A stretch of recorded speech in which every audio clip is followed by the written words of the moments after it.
Les valeurs et celles que j'essaye d'exploiter dans mon activité, ça va être la solidarité, le partage, des valeurs de cohérence, d'équilibre dans ma vie pro, ma vie perso et dans toute la philosophie du bistrot. Je suis tombée par hasard sur une publicité sur Facebook qui annonçait le webinaire. Je m'étais toujours dit que je serais à mon compte, mais à ce moment-là de ma vie, c'était un peu plus compliqué de me lancer dans ces projets-là. Donc c'est vraiment tombé pile au bon moment et j'ai fait le webinaire et je me suis dit, mais il faut absolument que je fasse ça.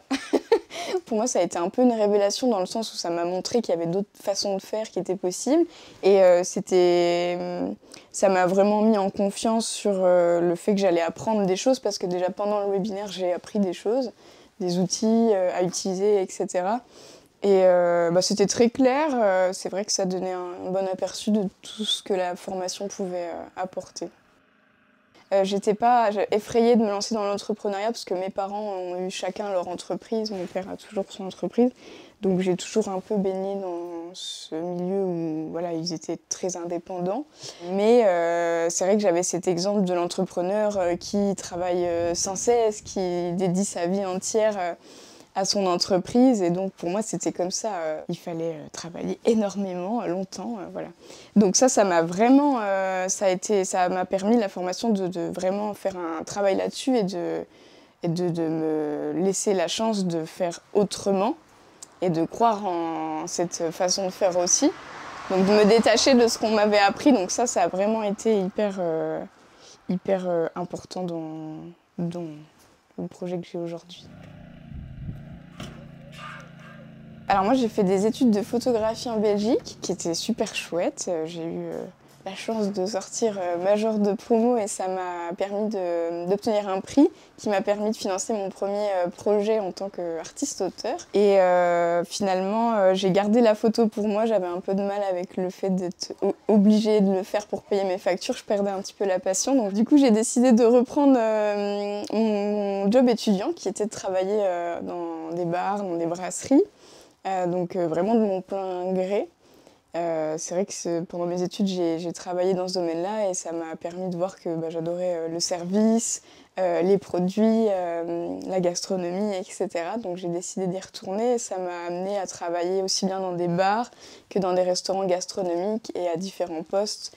Jusqu'à du coup mon dernier poste, j'étais responsable de salle dans un restaurant gastronomique, donc j'ai tout appris sur le tas. Après, entre-temps, j'ai fait la formation un petit peu en parallèle de tout ça. Du coup, quand je me suis inscrite, j'avais pour idée, et ça j'avais cette idée-là depuis longtemps, presque depuis l'enfance entre guillemets, d'ouvrir un lieu pluridisciplinaire. Alors à cette époque-là, j'avais pas le mot tiers-lieu, mais finalement c'était ça. L'idée, au fur et à mesure, c'était de monter un tiers-lieu à Nancy Centre avec une partie bar, café que j'allais gérer et m'associer, collaborer avec deux autres personnes, notamment un salon de tatouage, un salon de coiffure et également une association qu'on allait créer tout ensemble pour animer des événements culturels, artistiques, etc.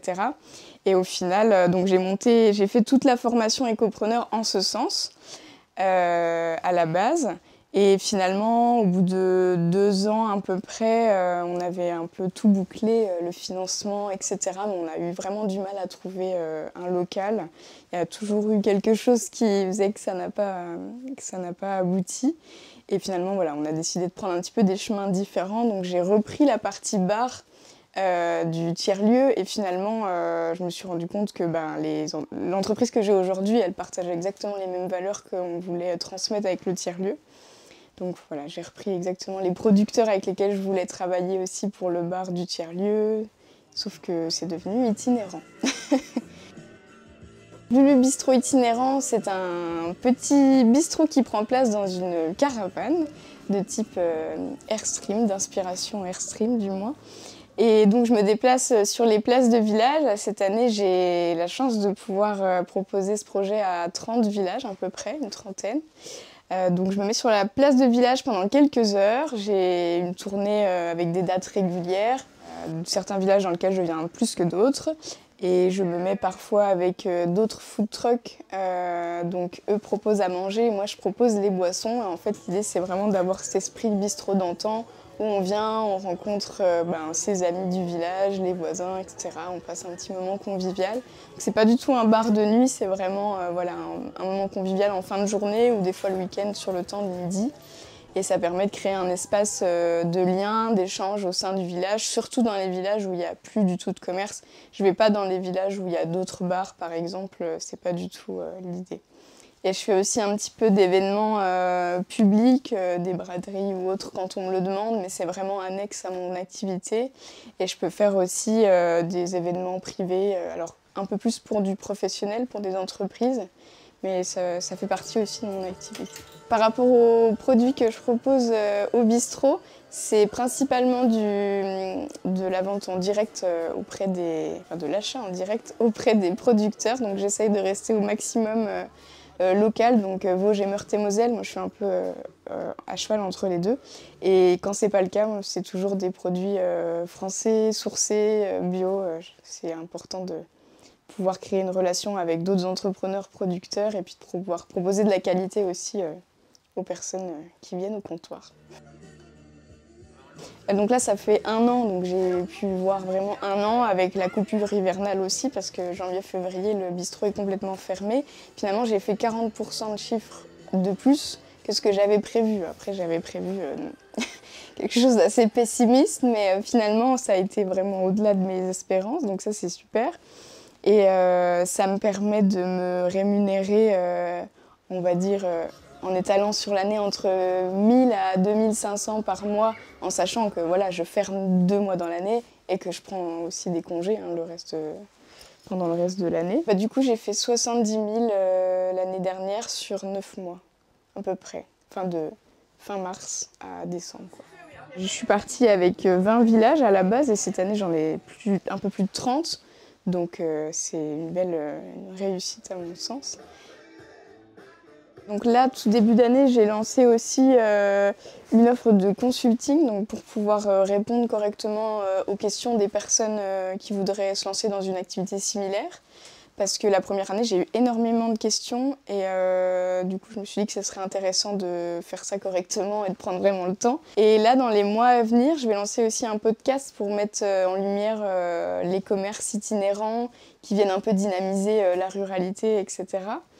Donc ça, c'est les projets imminents, on va dire. Le reste n'est pas lié au bistrot, mais dans mon futur idéal en termes de business, j'aimerais bien avoir 3 piliers de business, 3 piliers financiers. Donc là, il y a le bistrot. J'ai aussi une autre activité de gîte, hébergement, d'accueil d'événements. Et donc l'idée, ce serait d'avoir une 3e activité en plus. Donc ça, c'est à voir dans les années à venir. Mais le bistrot reste mon activité principale et c'est déjà beaucoup. C'est vrai que ça a été énormément de boulot de construire tout ça, de s'organiser, etc. pour le bistrot. Donc ça a pris beaucoup de place sur la vie perso, forcément. Mais là, cette année, j'ai pu m'organiser pour pouvoir avoir quand même un peu plus de temps et donc diminuer un petit peu le nombre de services. Donc là, j'ai l'impression que j'ai un bon équilibre. Pour moi, être écopreneur, c'est travailler en fonction de sa philosophie de vie et de ses valeurs. Et c'est aussi se faire du bien, mais faire du bien à la planète et aux autres personnes. Dès que j'entends quelqu'un qui me parle d'une éventuelle reconversion ou qui n'est pas très bien dans le milieu professionnel dans lequel il est, ou alors quelqu'un qui veut monter son entreprise, donc des amis, la famille, etc., c'est vrai que c'est vraiment une formation que je conseille parce que c'est très complet, ça prend vraiment plein d'aspects de la création d'entreprise et de la vie de l'entreprise après, ça aide beaucoup. Donc oui, en cas de reconversion, de création d'entreprise, je la conseillerais vivement. Ça m'a vraiment ouvert sur aussi d'autres aspects, pas que entrepreneurial, mais par rapport au développement personnel. C'était un domaine que je ne connaissais pas du tout et c'est vrai que ça m'a ouvert là-dessus, entre autres. Et puis ça m'a aussi permis d'organiser ma vie pro, ma vie perso et d'arrêter d'éviter, entre guillemets, de culpabiliser, c'est un long chemin, de ne pas que travailler, quoi, et de prendre aussi du temps pour mes projets autres. Et donc maintenant, j'ai autant de projets perso que pro, et ils sont tout autant importants. Donc ça m'a vraiment... La formation m'a vraiment permis d'en arriver là. Ce qui m'a énormément aidé, c'est tous les outils de gestion, d'organisation, de création de contenu, d'avoir tout ça et puis une structure d'organisation, de comment créer son storytelling, son offre, son plan d'action, etc. Ça m'a vraiment aidé à me structurer dans le bon sens. Même si des fois c'est difficile de croire en soi et en son projet, et je pense que croire en son projet c'est aussi le plus important, mais qu'on a quand même besoin d'avoir une structure, des outils et puis aussi pouvoir échanger avec d'autres personnes qui vivent la même chose, c'est très important. Donc en ce sens, je conseillerais la formation forcément. Et puis aussi de prendre dans toutes les remarques, les avis de tout le monde, prendre ce qu'on pense être bon et puis laisser le reste. Et pas se laisser influencer des fois par des propos qui vont pas trop en notre sens ou au sens du projet. Et aujourd'hui, je me sens très épanouie. Et bien sûr, c'est de par mon activité principale puisque ça me prend beaucoup de temps, mais aujourd'hui, tout va bien.